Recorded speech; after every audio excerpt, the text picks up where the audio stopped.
नमस्कार, आप देख रहे हैं आज तक। आपके साथ मैं हूं अंजना ओम कश्यप। ये तोहफा है मोदी का बनारस के बुनकरों को। इसकी आस तो तभी से लगाए बैठे थे बनारस के बुनकर जब मोदी प्रधानमंत्री बने थे कि मोदी अपना वादा निभाएंगे तो सुस्त पड़ते करघे और बनारसी साड़ियों का मंद होता कारोबार फिर से रफ्तार पकड़ेगा। मोदी पीएम बनने के 5 महीने बाद बनारस गए तो अपने वादे का एक हिस्सा पूरा भी किया। बनारसी साड़ियों की विरासत को बचाने के लिए पहला कदम उठाया। हैंडलूम हो, पावरलूम हो, उसका मालिक हो, उसके काम करने वाले और कोई बाहर के लोग हो, लेकिन पूरा माहौल एक परिवार जैसा होता है। न कोई जाति बीच में होती है, न कोई संप्रदाय होता है, एक अपनेपन का माहौल होता है। और जैसे कपड़े के ताने बाने बुने जाते हैं, वैसे ही ये बुनने वाले समाज के भी ताने बाने बुनते रहते हैं। मोदी के इस बयान में एक हौसला है अपनी विरासत और हाथों का रोजगार बचाने में जुटे बनारस के बुनकरों को। इन बुनकरों से पूछकर देखिए कैसी जद्दोजहद कर रहे हैं बनारसी साड़ी का मान और अपनी पहचान बचाने के लिए। मोदी इस बार बनारस ये सिर्फ पूछने नहीं गए थे, बल्कि इस बार अपनी तरफ से एक तोहफा भी दे गए बुनकरों को। बनारसी तोहफा, वो तोहफा जिससे बनारसी साड़ियों का रंग चटक होगा, इसका कारोबार बढ़ेगा चढ़ेगा। मोदी की तरफ से बनारस को ये वो तोहफा है जिससे खास तौर पर बुनकरों में उम्मीद जगी है कि अब उनके भी दिन बहुरेंगे। मोदी के हाथों से मिला ये पहला तोहफा उस तबके को मिला है जो बनारस की पहचान पूरी दुनिया में पुख्ता करते हैं। बनारसी साड़ी को भला कौन नहीं जानता, किसके दिल में अरमान नहीं होता घर में शादी हो तो बेटी या बहू के लिए बनारसी साड़ी जरूर हो। हमारे पूर्वजों ने इस काम को जिस साधना के साथ किया, जिस पवित्रता के साथ किया, और ऊंचाई देखिए, हमारे पूर्वजों ने ऐसी नींव रखी है कि हर मां अपनी बेटी की शादी, जो जीवन का सबसे अमूल्य अवसर होता है, उसके मन का एक सपना रहता है कि बेटी को शादी में बनारसी साड़ी पहने। बनारसी साड़ी को लेकर चाहते तो अब भी वही हैं, बुनकरों के अरमान भी वही है जो मोदी के चुनावी वादों के बाद आसमान पर पहुंचे। मोदी तब भी बुनकरों की गलियों में गए थे, इस बार भी आए हैं अपने तोहफे के साथ ये जताने और वादा किया था कि बनारस को सूरत जैसा टेक्सटाइल सेंटर बनाने का, बनारसी साड़ी बनाने की परंपरा समृद्ध बनाने का। तो अब उसका मौका आ गया है। बनारस के लालपुर में बना ये व्यापार सेवा केंद्र उसी दिशा में एक पहल है। केंद्र शिल्प संग्रहालय के साथ विद्युत हस्तकरघा केंद्र भी है, यानी संग्रहालय में बनारसी साड़ी और कलाओं की विरासत संजोई जाएगी। तो विद्युत हस्तकरघा केंद्र के जरिए बुनकरों को आधुनिक तकनीक मुहैया कराई जाएगी। उसका मतलब ये है कि वहाँ नया नया टेक्निक आएगी, नई बिनकारी आएगी, नया वहाँ पे डिजाइन आएगा। आपको बुनकर को जो भी वहाँ पे चाहिए, वहाँ पे जाके आप पता कर लीजिए, वो आपको सब मिल जाएगा। मोदी के तोहफे की बदौलत बुनकरों की उम्मीदों की ये उड़ान है। कोशिश इसी तरह जारी रही तो बनारस की पहचान रेशमी साड़ियों का रंग सुर्ख होगा। देश दुनिया के बाजार में मंद होता बनारसी साड़ी का कारोबार रफ्तार पकड़ेगा। अभाव अनदेखी की मार से खाली पड़े हाथों को रोजगार मिलेगा। तोहफे के साथ मोदी ने ये कहकर हौसला बढ़ाया कि बनारसी साड़ी को पहचान नहीं, थोड़े परिश्रम की जरूरत है। आप कल्पना कर सकते हैं, भारत की 125 करोड़ जनसंख्या है। आने वाले कुछ वर्षों में कम से कम 20 करोड़ से ज्यादा बेटियों की शादी होगी। मतलब 20 करोड़ साड़ी का मार्केट है। अब बनारस वाले सोचे, कभी सोचा है कि इतना बड़ा मार्केट?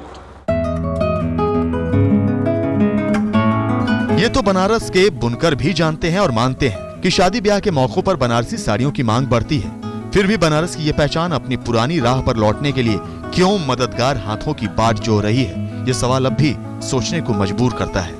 नीतीश पांडे के साथ अनूप श्रीवास्तव, वाराणसी, आज तक। बनारसी साड़ी के कारोबार से तकरीबन 12 लाख लोग जुड़े हैं। अगर इस संख्या के लिहाज से देखें तो ये उद्योग बहुत बड़ा है। इसका टर्नओवर भी 2,500 करोड़ का बताया जाता है। ये सिर्फ और सिर्फ बनारसी साड़ियों की गरिमा और एक अलग पहचान की बदौलत है। लेकिन अब इसमें गिरावट देखी जा रही है। मोदी ने लेकिन खुद बुनकरों को भरोसा दिया है गिरावट के वो दिन अब गए। बनारसी साड़ियों का कारोबार उनकी पहल से चमकेगा। जैसे कपड़े के ताने बाने बुने जाते हैं, वैसे ही ये बुनने वाले समाज के भी ताने बाने बुनते रहते हैं।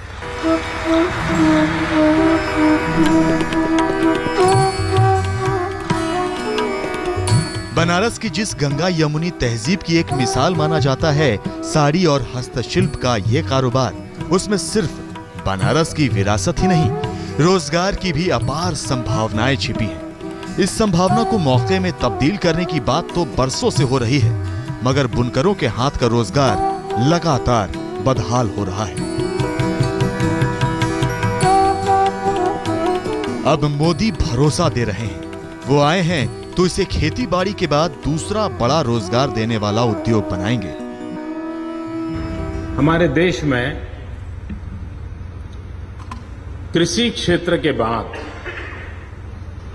सबसे अधिक रोजगार देने वाला अगर कोई क्षेत्र है तो वो टेक्सटाइल है।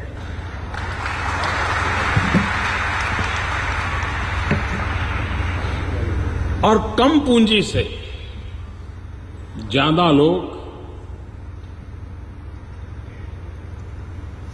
अपनी आजीविका चला सकते हैं।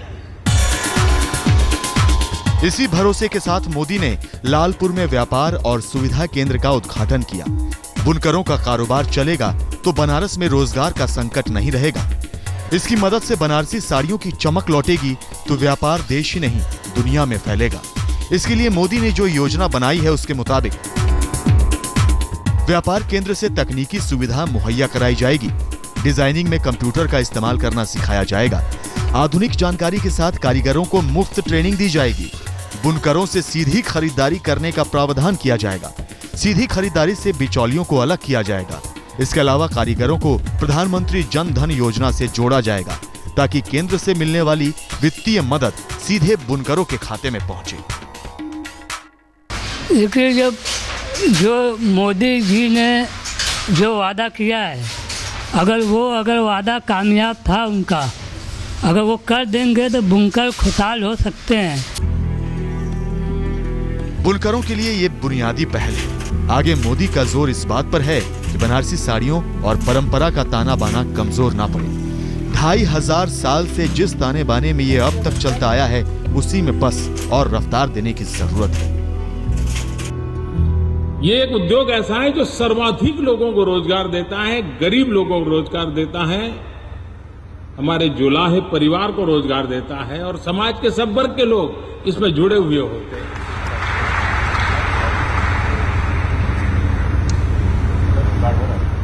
उसे भी दुनिया के साथ ताल मिलाने वाला बनाना पड़ता है।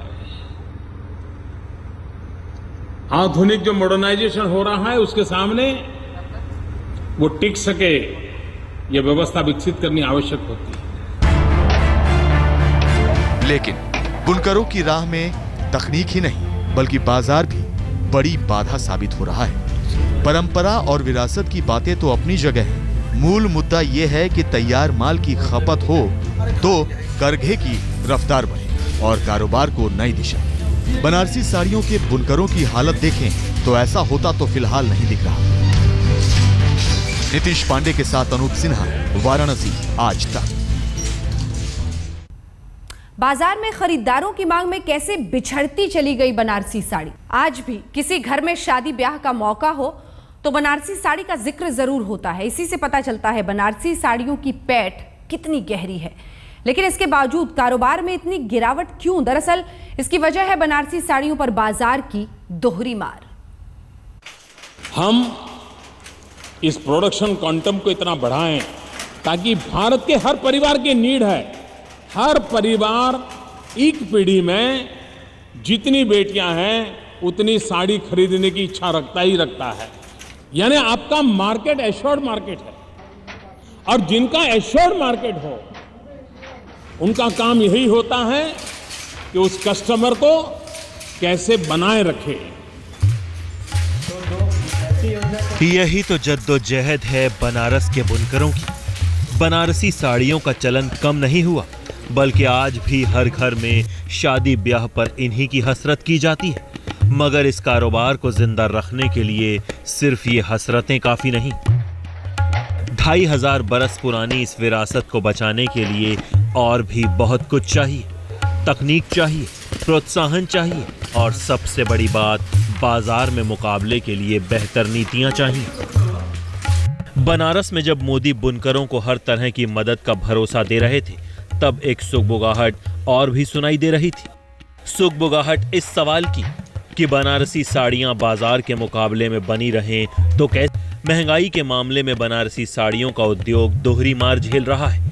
एक तरफ देश में सूरत के टेक्सटाइल हब से चुनौती, तो दूसरी तरफ चीन के सस्ते रेशम और सस्ती साड़ियों से मुकाबला। बनारसी साड़ियां इन दोनों मुकाबलों में खरीदारों को महंगा सौदा लगती हैं। हालांकि पैसे वालों के लिए ये अब भी कोई समस्या नहीं है, लेकिन आम खरीदारों के लिए बात सोचने वाली हो जाती है।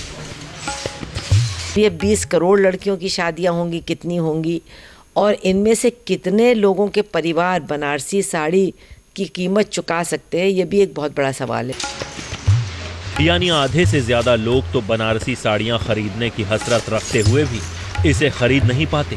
लिहाजा इसका असर भी साड़ियों के कारोबार पर गहरा पड़ता है। लेकिन बस इतने भर से हौसला हारने की जरूरत नहीं।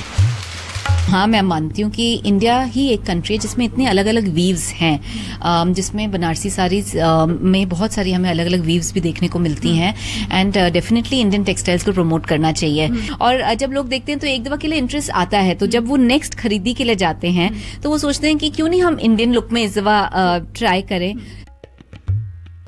फौरी तौर पर प्रधानमंत्री मोदी की दिलचस्पी भी इसी बात में दिखती है। बनारसी साड़ियों के कारोबार में तकनीक और मॉडर्न डिजाइन को तवज्जो दी जाए। ये साड़ियां सिर्फ बनारस नहीं, बल्कि पूरे देश के टेक्सटाइल उद्योग को दुनिया के मंच पर पहचान दे सकती हैं। मुंबई में रोशनी अग्रवाल के साथ नीतीश पांडे, वाराणसी, आज तक। और इसी के साथ इस विशेष पेशकश में